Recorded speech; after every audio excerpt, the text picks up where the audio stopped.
ஓம் ஸ்ரீ ராகவேந்திர சுவாமிகள் திருவடியிலே சரணம். நவபிருந்தாவனத்தின் அந்த 9 மகான்களின் திருவடியிலே சரணம். வணக்கம்.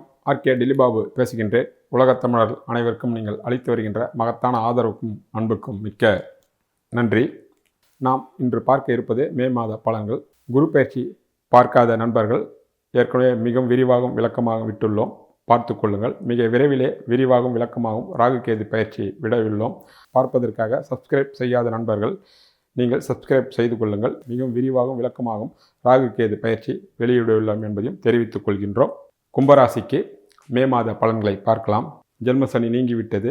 18ஆம் தேதி 2ல் இருக்கக்கூடிய ராகு பகவான் ஜென்ம ராகுவாக வருவார். இருந்தாலும் அவருக்கு 4ல் இருக்கக்கூடிய குரு பகவான் 14ஆம் தேதி அன்று 5லே சென்று உங்களுடைய ராசியையும் ராசியில் இருக்கக்கூடிய குரு பகவானையும் பார்க்க இருக்கின்றார். அதனால் மிகப்பெரிய யோக பாக்கியங்கள் உங்களுக்கு கட்டாயம் வரும். ராகு ஜென்மசனி போய் ஜென்ம ராகு வந்துவிட்டாரே என்று கும்பராசிக்காரர்கள் கவலைப்பட தேவையில்லை. கடந்த ஜென்மசனிக்கு குரு பார்வை கிடைக்கவில்லை. இப்பொழுது ஜென்ம ராகுக்கு குரு பார்வை கிடைப்பதனால் நிச்சயமாக மிகப்பெரிய மாற்றத்தையும் ஏற்றத்தையும் கட்டாயம் அளிக்கும். உங்களுடைய ஜென்ம ராசிநாதன் சனி பகவான் குருவினுடைய வீட்டிலே இருப்பதினாலும் யோகத்தை கொடுக்கக்கூடிய சுக்கிரனுடன் தொடர்பு கொண்டு இருப்பதினாலும் 6ஆம் தேதி வரை உடன் புதனும் நீச்சபங்க ராஜயோகமாக இருப்பதினால் 1ஆம் வீட்டு பலன் மிக மிக அற்புதமாக வேலை செய்யும். அதனால் உங்களுடைய மதிப்பு, மரியாதை, அந்தஸ்து, கௌரவத்திற்கு எந்த விதமான தடையும் இருக்காது. கடந்த காலத்தில் ஏற்பட்ட தங்கு தடைகளெல்லாம் படிப்படியாக உடைக்கப்பட்டு முன்னேற்றமான வாழ்வில் இந்த மாதம் நீங்கள் கட்டாயம் செல்வீர்கள் என்பது மிக தெளிவான உண்மையாகும். குறிப்பாக 14ஆம் தேதிக்கு பிறகு ஏற்படக்கூடிய குரு பகவான் அவர் 5ல் இருந்து உங்களுடைய ராசியை 9ஆம் பார்வையாக பார்ப்பதினால் உங்களுடைய மதிப்பு மரியாதையும் பெரிய அளவிலே கை கொடுக்கும். எண்ணிய எண்ணங்கள் ஈடேறும். ஒளிமயமான வாழ்க்கை உண்டு, நமக்கும் வாழ்வு ஒன்று, எதிர்காலம் ஒன்று என்று தன்னம்பிக்கை உங்கள் மனதில் குடிகொள்ளும். கடந்த காலத்தில் உங்களை உதாசீனப்படுத்தியவர்களும் உங்களை தேடி வரக்கூடிய வாய்ப்புகள் இந்த மாதத்திலிருந்தே கட்டாயம் உருவாகும். சரியான முறையை நீங்கள் பயன்படுத்தி கொண்டு உங்களுடைய கடினமான உழைப்பு கடந்த காலத்தில் பல பேருக்கு பயன்பட்டது இனி உங்களுக்காகவும் உங்கள் குடும்பத்திற்காகவும் பயன்படக்கூடிய சூழல்கள் உருவாகும். சரியான முறையில் பயன்படுத்தி கொள்ளுங்கள். உங்களுடைய ராசிக்கு 2 கூடியவர் குரு பகவான் 14ஆம் தேதி வரை 2ஆம் வீட்டு அதிபதி 4லும் 4ஆம் வீட்டு அதிபதி சுக்கிரன் 2லுமே பரிவர்த்தனையாக இருக்கின்றார். குடும்பத்தில் சந்தோஷம், தனப்பிராப்தி, விலை உயர்ந்த பொருள் வாங்கக்கூடிய பாக்கியம் போன்ற சகல விதமான நன்மைகளும் ஏற்படும். 14ஆம் தேதிக்கு பிறகு 4ல் இருக்கக்கூடிய குரு பகவான் 5லே வந்து 5லே அமர்ந்து உங்களுடைய ராசியை 9ஆம் பார்வையாக பார்க்கின்றார். 18ஆம் தேதி ராகு கேது பயிற்சி ஏற்படுகிறது. 2லே இருக்கக்கூடிய ராகு உங்களுடைய ராசிக்கும் 8லே இருக்கக்கூடிய கேது 7க்கும் வர இருக்கிறார். அதனால் 2ஆம் வீட்டு பலன் கூடுதலான நன்மையை கட்டாயம் தரும். காரணம் 2 கூடியவர் 5லேயும் 2லே யோகத்தை கொடுக்கக்கூடிய உங்களுடைய ராசிநாதனுடன் உச்ச சுக்கிரன் சேர்ந்திருப்பதினால் மிக விலை உயர்ந்த பொருட்கள் வாங்கக்கூடிய அளவுக்கு பொருளாதார உயர்வும், தகுதியும், குடும்பத்தில் மகிழ்ச்சியும், சுப நிகழ்ச்சிகள் உங்கள் குடும்பத்தில் நடக்கக்கூடிய வாய்ப்புகளும், பலவிதமான மங்கள நிகழ்ச்சிகளுக்கு செல்லக்கூடிய வாய்ப்புகளும் மிக மிக அற்புதமாக இருக்கும். நண்பர்களுடைய வருகை, விஐபிகளுடைய தொடர்பு, உங்களுடைய சொல்லுக்கே ஒரு மரியாதை ஏற்படக்கூடிய வாய்ப்பு, புதிய பொருட்கள் வாங்கக்கூடிய வாய்ப்புகளெல்லாம் பல வகையில் ஏற்படும். பலவிதமான நன்மைகளும் பலவிதமான மகிழ்ச்சி தரக்கூடிய விஷயங்களும் உங்கள் காதுக்கு இனிமையாக வந்து சேரக்கூடிய வாய்ப்புகளும் கட்டாயம் உருவாகும். இந்த மே மாதம் உங்களுடைய ராசிக்கு 3 கூடியவர் செவ்வாய், அவர் 6லே நீசமடைந்திருக்கிறார். 7ஆம் வீட்டு அதிபதியாக சூரியன் 14ஆம் தேதி வரை உச்சமடைந்திருக்கின்றார். 3 கூடிய செவ்வாய் 6லே மறைந்து நீசமடைந்திருப்பதால் இளைய சகோதரர்கள் மூலமாக ஒரு சில கருத்து வேறுபாடுகள் வரலாம். அவரிடத்தில் நீங்கள் விட்டு கொடுத்து செல்ல வேண்டும். ஒரு சில நண்பர்கள் மூலமாகவும் ஏதோ ஒரு வகையில் உங்களை தவறுதலாக புரிந்து கொள்ளக்கூடிய வாய்ப்புகள் வரலாம். அவரிடத்தில் நீங்கள் விட்டு கொடுத்து செல்ல வேண்டும். உங்களுடைய தேவையற்ற பயணங்களை நீங்கள் தவிர்ப்பது நல்லது. ஏனால் 3ஆம் இடம் பயணத்தை குறிக்கக்கூடிய இடம். இளைய சகோதரிகளும் குறிக்கும். அவர் 6லே மறைந்திருப்பதால், நீசமாகி இருப்பதால் எதிலும் நீங்கள் நிதானமாக நடந்து கொள்ள வேண்டும். தேவையற்ற பயணங்களையும் இளைய சகோதரிடத்தில் விட்டு கொடுத்து செல்ல வேண்டும். இல்லையென்றால் அவரிடத்தில் விரோதமும், தேவையற்ற வாக்குவாதமும், தேவையற்ற பண விரயங்களும் வரலாம். இருந்தாலும் கூடுமான அளவுக்கு நீங்கள் விட்டு கொடுத்து செல்வதே நல்லதாக அமையும் என்பதும் 3ஆம் இடத்தை அதிபதி செவ்வாயால் தெரிவிக்கக்கூடிய பலன்களாக இது அமைகின்றது. உங்களுடைய ராசிக்கு கும்பராசிக்கு 4 கூடியவர் சுக்கிரன். 4லே குரு பகவான் இருக்கிறார். அவர் 14ஆம் தேதி 5க்கு சென்று விடுவார். அதன் வரை 4ம் 2ம் பரிவர்த்தனை, நல்ல பரிவர்த்தனை. 4ஆம் வீட்டின் மூலமாக மே மாதம் 1ஆம் தேதியிலிருந்தே பலவிதமான நன்மைகள் ஏற்படும். குறிப்பாக உடல் ஆரோக்கியம், தாயின் மூலமாக அதிர்ஷ்டம், வீடு, வண்டி, வாசல், வாகனங்கள் வாங்கக்கூடிய அதிர்ஷ்டம், பலருக்கு வீடு மாற்றங்கள், பலருக்கு இடமாற்றங்கள், குடியிருப்பு மாற்றங்கள், அலுவலக மாற்றங்கள், பழைய வாகனத்தை விட்டுவிட்டு புது வாகனத்தை வாங்கக்கூடிய வாய்ப்புகள், படிக்கின்ற மாணவ மாணவிகள் 6ஆம் தேதிக்கு பிறகு பெரிய அளவிலே கல்வி கற்கக்கூடிய வாய்ப்புகள், படித்ததை கிரகிக்க கொள்ளக்கூடிய ஆற்றல் உண்டாகும். ஒரு சிலருக்கு தாயின் மூலமாகவும் தந்தையின் மூலமாகவும் ஒரு சில அதிர்ஷ்டங்கள், புதிய சொத்து சுகங்கள் வரக்கூடிய வாய்ப்புகளும் உண்டாகும். குறிப்பாக பெண்களுக்கு தாய் வீட்டு சீதனமாக சொத்துக்களோ அல்லது பணங்களோ நகைகளோ வரக்கூடிய வாய்ப்புகளும் பிரகாசமாக இருக்கும். ஏதோ ஒரு வகையில் 4ஆம் வீட்டின் மூலமாக இந்த மாதம் முழுவதுமே ஒரு அதிர்ஷ்டங்கள் உங்களை தேடிக்கொண்டு வரும் என்பதே இந்த மாதம் கோச்சார கிரகங்கள் மிக தெளிவாகவும் அழுத்தமாகவும் சொல்லக்கூடிய விஷயங்களாக அமைகின்றது. என்னுடைய ராசிக்கு 5 கூடையவர் புதனாகின்றார். அவர் 2 நீச்சபங்க ராஜயோகமாக இருக்கின்றார்.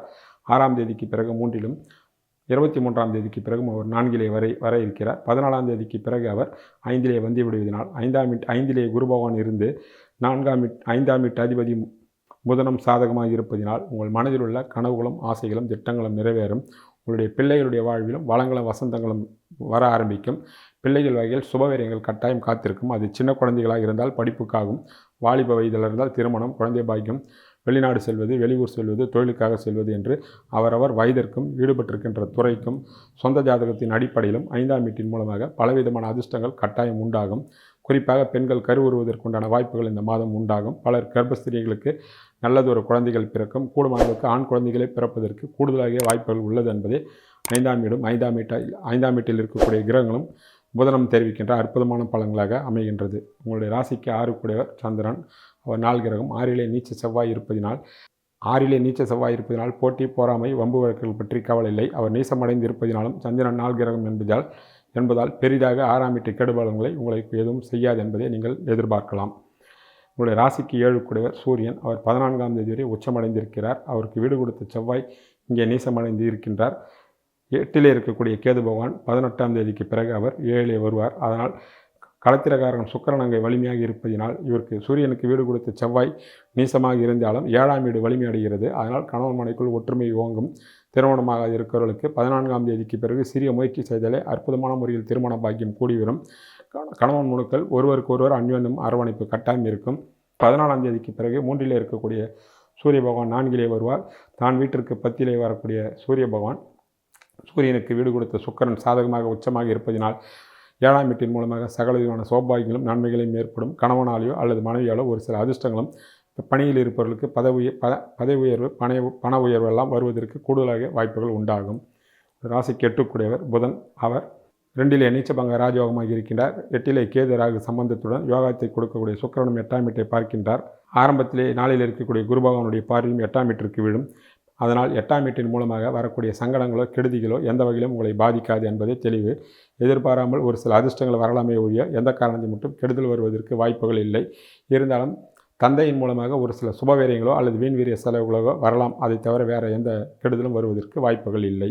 உங்களுடைய ராசிக்கு 9 கூடையவர் சுக்கிர பகவான். அவர் 2லே உச்சமாக இருக்கின்றார். 14ஆம் தேதிக்கு பிறகு 9ஆம் வீட்டை குரு பகவான் பார்வையும் 6லே இருக்கக்கூடிய செவ்வாயினுடைய பார்வையும் வரும். 14ஆம் தேதி வரை உச்சம் பெற்ற சூரியனுடைய பார்வையும் 9ஆம் வீட்டிற்கு வருவதனால் 9ஆம் வீடு பலமடைகிறது. ஆனால் தந்தை அவர்களால் பலவிதமான நன்மைகள், யோகங்கள், சொத்து சுகங்கள் வருவதற்கு வாய்ப்புகள் உள்ளது. மகாலட்சுமி கடாட்சம், தனப்பிராப்தியும் ஏதோ ஒருவங்களை அரவணைத்துக் கொள்ளும். பலருக்கு பிதுராஜ சொத்துக்கள் வரலாம். தெய்வ வழிபாடுகள் செய்யலாம். பலருக்கு நீண்ட நாட்களாக சென்று வர வேண்டும் என்று நினைத்த திருக்கோயிலுக்கு சென்று வரலாம். குலதெய்வத்தினுடைய கோயிலுக்கு சென்று வரலாம். புனித நதிகள் நீராடக்கூடிய பாக்கியமும் கிடைக்கும். ஏதோ ஒரு வகையில் 9ஆம் வீட்டின் மூலமாக பலவிதமான அதிர்ஷ்டங்கள் இந்த மாதம் உங்களை தழுவிக்கொள்வதற்கு நிச்சயமாக வாய்ப்புகள் உள்ளது. சொந்த ஜாதகம் சாதகமாக இருந்தால் பெரிய அதிர்ஷ்டம்தான். உடைய ராசிக்கு 10 கூடையவர் செவ்வாய் ஆகின்றார். 10ஆம் வீட்டு அதிபதி 6லே நீசபங்கமாக இருக்கின்ற காரணத்தினால் தொழிலில் இருப்பவர்கள், தொழிலதிபரும் சரி, பணியில் இருப்பவரும் சரி, மிக கவனமாக தொழிலை செய்ய வேண்டும். இல்லையென்றால் தேவையற்ற சங்கடங்கள் வரும். காரணம், அவர் நீசமடைந்திருப்பதே அதற்கு காரணம். ஆரம்பத்தில் குருவினுடைய பார்வை கிடைக்கின்றது 10ஆம் வீட்டிற்கு. ஆனால் 14ஆம் தேதியோடு அந்த பார்வையும் நின்றுவிடும். 10ஆம் வீட்டு அதிபதி தனக்கு 9லே நீசபங்கமாக இருக்கின்ற காரணத்தினால், எது எப்படியோ நீசமாகி இருக்கின்ற காரணத்தினால் எதிலும் நீங்கள் நிதானத்தை கடைபிடிக்க வேண்டும்.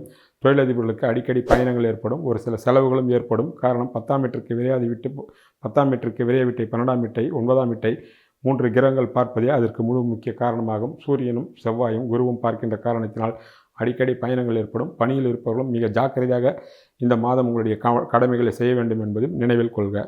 உங்களுடைய ராசிக்கு 11 கூடையவர் குரு பகவான். கடந்த காலத்தில் தான் வீட்டிற்கு 6லே இருந்த காரணத்தினால் மூத்த சகோதரர்கள் மூலமாகவும் பல வகையில் உங்கள் எண்ணங்களும் கனவுகளும் திட்டங்களும் நிறைவேறாத கஷ்டப்பட்டீர்கள். அந்த குறைகள் முற்றிலுமாக இந்த 14ஆம் தேதியிலிருந்து நீங்கிவிடும். 4லே இருக்கக்கூடிய குரு பகவான் 5லே சென்று நேரடியாக 11ஆம் வீட்டை பார்ப்பார். உங்களுடைய பேர், புகழ், வெற்றி என்ற சகல விதமான சௌபாகியங்களும் நன்மைகளும் தனப்பிராப்தியும் பெரிய அளவிலே கை கொடுக்கும். அதுவும் 2 கூடையவராகி அவர் 5லே இருந்து 11ஆம் வீட்டை பார்ப்பது என்பது மகத்தான யோக கிரக அமைப்பாகும். இப்படிப்பட்ட கிரக அமைப்பு சொந்த ஜாதகத்தில் இருந்தால் இந்த கோச்சாரம் உங்களை பெரிய அளவிலே கை கொடுத்து உதவும். குறிப்பாக பொருளாதாரத்துறையில் மூத்த சகோதரர்களுக்கும் மிக பெரிய அளவு உங்கள் மூலமாக வெற்றியும் வாழ்வும் வளமும் கட்டாயம் உண்டாகும் என்பதே 11ஆம் வீட்டின் பலன்கள். எதிர்பாராத அதிர்ஷ்டங்கள் பிள்ளைகள் மூலமாக கணவன் மனைவி மூலமாக வருவதற்கும் பலருக்கு வாய்ப்புகள் உண்டாகும். உங்களுடைய ராசிக்கு 12 கூடியவர் சனி பகவான். அவர் 2லே இருக்கின்றார். ஆரம்பத்திலே குரு பகவானுடைய பார்வை 12ஆம் வீட்டிற்கும் மாதம் முழுவதும் செவ்வாயினுடைய பார்வை விழுவதால் உங்களுக்கு ஆகக்கூடிய செலவுகள் குடும்பத்திற்காகவும் உடன்பிறப்புகளுக்காகவும் ஒரு சிலருக்கு பூமி சம்பந்தமான செலவுகள் உண்டாகுமே தவிர வீண் வெறிய செலவுகள் ஆகாது என்பதே தெளிவான விஷயங்களாகும். ஆக கும்பராசிக்கு இந்த மாதம் 14ஆம் தேதியிலிருந்து மிகப்பெரிய யோகமும் அதிர்ஷ்டமும் முன்னேற்றமான வழியும் வாய்ப்பும் உண்டாகும். சரியான முறையில் நீங்கள் பயன்படுத்தி கொள்ளலாம். இந்த மாதத்திற்குண்டான தெய்வ வழிபாட்டினை பார்ப்போம். இந்த மே மாத தெய்வ வழிபாட்டிற்குண்டான பலன்கள்: லட்சுமி நரசிம்மரை வழிபடவும் அருகாமையில் உள்ள லட்சுமி நரசிம்மர் திருக்கோயிலுக்கு சென்று நெய் தீபம் ஏற்றி வழிபடலாம். அருகாமையில் உள்ள முருகன் கோயிலுக்கோ சிவன் கோயிலுக்கோ சென்று நெய் தீபம் ஏற்றி வழிபடலாம். முடிந்தவர்கள் சுந்தரகாண்டத்தையும் கந்தசஷ்டி கவசத்தையும் பாராயணம் செய்யலாம். அருகாமையில் திருக்கோயில் இல்லாதவர்கள் லட்சுமி நரசிம்மர் படத்தையும் முருகன் படத்தையும் வைத்து வழிபடலாம். வெளிநாட்டில் உள்ள தமிழர்களும் இந்த முறையை கடைபிடித்து கொள்ளலாம் என்பதே இந்த மாதத்திற்குண்டான தெய்வ வழிபாட்டு பலன். நன்றி, வணக்கம்.